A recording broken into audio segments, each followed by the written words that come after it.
Welcome, Internet, to a psychoanalytical talk. And today we're going to be talking about the resistance, what it means, what it implies, and the criticisms towards that concept. So, first and foremost, let's start by talking about what is a resistance. So, it's a concept that Freud created very early on to explain why certain patients did not heal or rejected certain interpretations or wanted to try and prevent the analyst from going deeper into the unconscious mind. So, for Freud, very simply put, a resistance is any action, thought, pattern, talk, or anything of the liking that prevents the unconscious from coming through. So, even though we're talking about it in the process of psychotherapy and psychoanalysis, it also exists in daily life. People don't want to think about certain things, so they do something else. Like, let's say, playing a game, reading a book, talking with someone, and so on and so forth. And so many examples, like there's billions of examples, so there you go. But it's because there's something of the unconscious mind that's starting to come through, and they don't want that, so it gets pushed back. In the context of analysis or psychotherapy, of psychodynamic orientation, right? The resistance is still there, and it's still doing its job, and our whole goal is to go to the unconscious mind or try and make the conscious mind accept what is unconscious. In this process might sound quite simplistic and straightforward, but it's anything but, because those resistance is still there. So one might ask, why do we resist the knowledge of our unconscious? Well, we resist it because, first and foremost, it's very disagreeable for ourselves. It's what we would call ego dystonic, meaning it doesn't go well in our ego, because we have an image of ourselves, which is ego syntonic, meaning we agree with our own image of ourselves. We might believe ourselves to be good, to be righteous, to be competent, and so on and so forth. The unconscious mind does not fundamentally care for all those attributes that we have.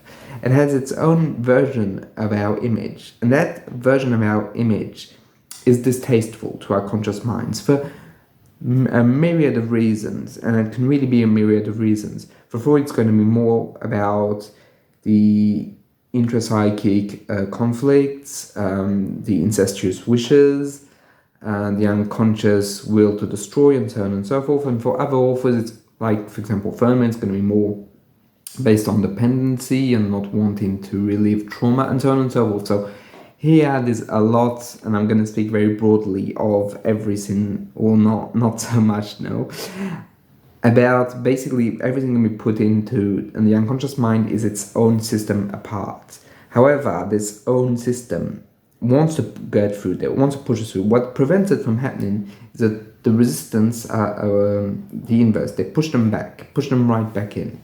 And those resistances are built on more or less conscious dynamic, where the conscious represses them. So in the conscious we have the ego, which, as I said, because it's ego syntonic, it wants to keep its nice, pristine image. We want to keep our vision of ourselves intact, so therefore we repress what we don't like.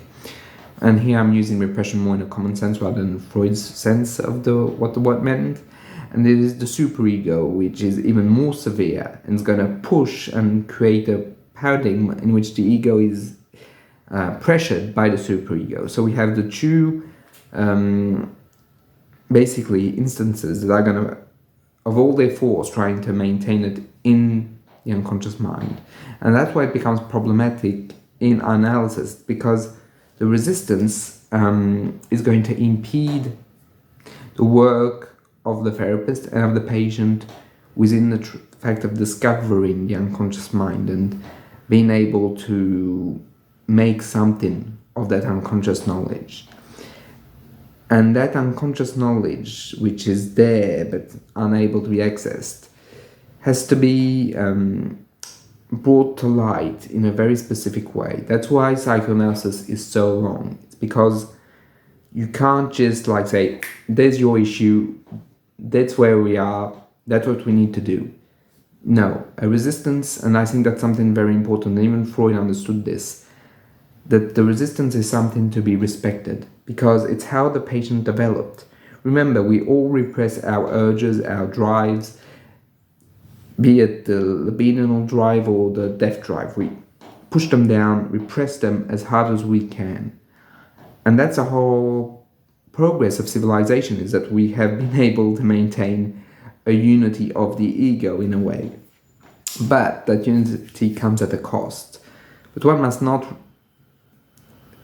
not forget that very basically, that unity of the ego, that homeostasis of the conscious mind, is something that the conscious mind wants to preserve, and it made a lot of efforts through the subject and the patient, made a lot of efforts throughout his or her development to maintain that egosyntonic image, that good image of themselves, that understanding of themselves, that the conscious mind might break by having too much of an urge or of a drive that pulls and pushes through.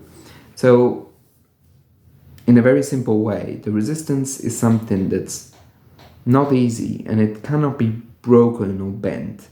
It has to be, in a way, worked on by both the analyst and the patient. And this is a whole other topic, but basically, they're not there to be destroyed. They're there to be, in a way, worked around, and at some point in the therapy, even worked on, so that the unconscious mind might become more present, more easily available to success, in a way, to succeed, and to be able to come forward and have a better integration of both systems, conscious and unconscious, into a cohesive whole, or a more cohesive whole. But for Freud, there is an absolute limit, because he felt that whatever could be analyzed would be met with an ultimate resistance, namely the repetition compulsion that was at the end of his life. But he always had the intuition that something was going to resist, even in the best analysis, even with the best psychoanalysis, even with the best external conditions, something is going to resist. And I think it's always the case. Like, we are never going to be fully united within our minds, and there's always going to be some point of contention between conscious and unconscious mind, because our image of ourselves is often always so subtle and so wonderfully built in that we try and maintain that image regardless of every external consequences and regardless of any internal consequences. So there's always going to be a struggle to accept the part of who we are which we don't like. That's always going to be the case. And I don't think that that's something that's necessarily a bad thing, and it's not a failure on psychoanalysis that we can't integrate the whole of the unconscious mind. That would be, I think, ludicrous. But we can integrate bits and pieces of it and make it more fluid, and the symptoms can change or even sometimes disappear even. And that's the goal of psychoanalysis. The other points which I wanted to bring through, because the principle of resistance explains so many things, explains why certain patients stop therapy altogether, it sometimes explains why there's no integration of unconscious material, or why there's even anger or frustration or rejection upon the analyst's interpretations and point of view. And that's where I think the core of why I wanted to make this video is that not everything is a resistance to the unconscious mind or the transference. Sometimes analysts do make mistakes. Sometimes it doesn't fit well with the patient, but for other reasons than resistance. So resistance is not a catch-all term, which basically means that everything that's impeding the work of the analyst is resistance. I don't believe it to be the case. And I especially don't believe that resistance is everything that the patient does that prevents the unconscious mind from coming forward. I think that resistances are baked into the personality. As I said earlier, there's something that helped the individual become a subject, integrate more or less within society, his own image. So we're not talking about something that's just an obstacle. We're talking about something that's a wall that kind of also strengthens the whole edifice.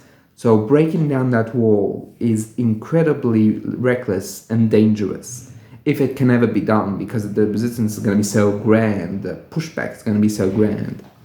And if you do it too violently, you can have extreme consequences and effects on the patient. For example, people can collapse, people can trigger states of panic, and so on and so forth. So really, and I have to insist, it's something to be respected.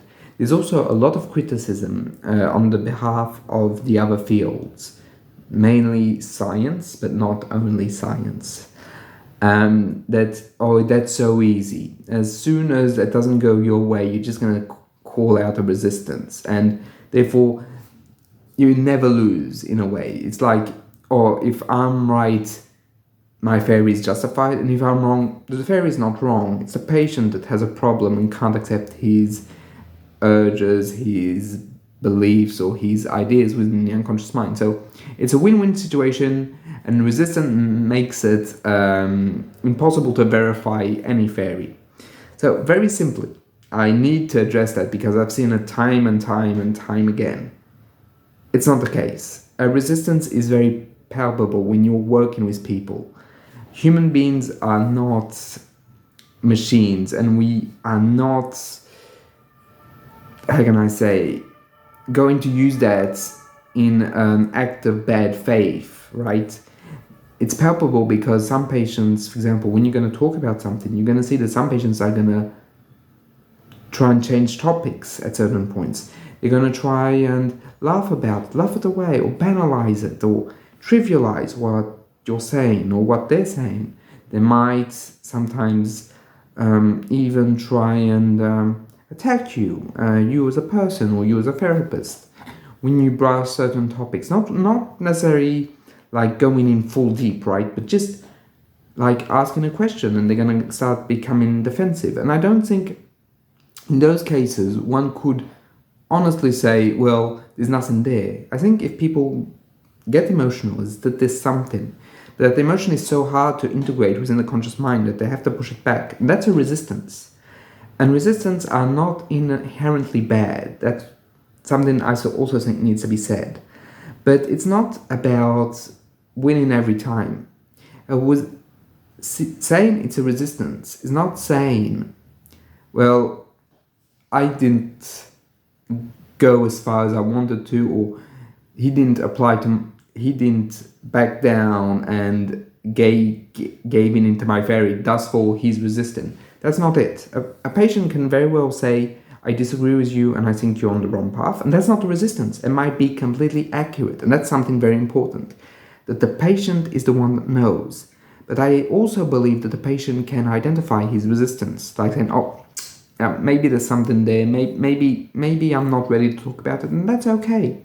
But it's not a win-win situation. On the contrary of what I've read a lot, for example, Karl Popper and a lot of people in that vein believe, it's not a win-win. No. And it's very, how can I say, observable when you're working with patients, that there's some things that are just a little slightly too controversial or too hard to deal with for the patient. And you're going to see them. I'm even going to go as far as to say you feel them as a therapist, that that topic is not for today, kind of. But it doesn't mean that the topic disappears. It stays within your mind. And it's like, not today, but maybe another day, or maybe later. But I just wanted to make that very clear, because it's often one of the, I feel, most disingenuous criticisms of psychoanalysis, because it only uses the theoretical basis to be a criticism. The people that do it do not talk on a clinical basis, in which if you don't work with the idea of resistance when you're using psychoanalysis, then you're missing out on so many things. And again, the resistance is not bad, right? It's just something that is. It's like a wall in an apartment.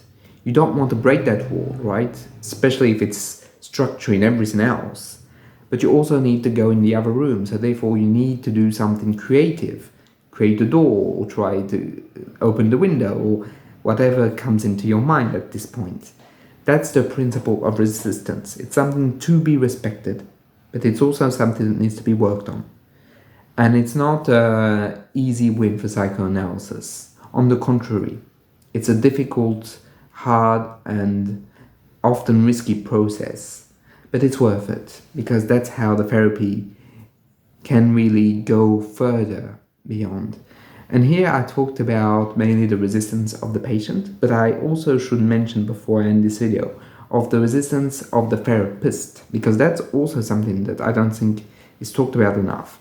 Certain topics might be too hard for the therapist to hear, might be too hard or painful, especially if you're experiencing something. And here I'm going to use a completely fictional example, but if, let's say, the therapist has lost someone recently, if the patient talks about someone he's lost also recently, it might be too hard and there might be a changing of subjects. That's a resistance of the part of the therapist. And there's so many nuances and details we could go into. So I don't want this video to be like 40 minutes long, but I just want you to understand that a resistance is in a way a good thing. It's as good as it is an obstacle. But sometimes we need to go beyond that obstacle to be able to really, how can I say, go further in psychoanalysis. And that's why it's still a very useful and very interesting concept, even though there's been a lot of work and dismissal of that concept. It still remains fairly good and quite positive in my eyes, at least. So I hope you liked this video. If you ever want to ask a question, of course, feel free to do so in the comments. And I'll see you in the next one. Bye.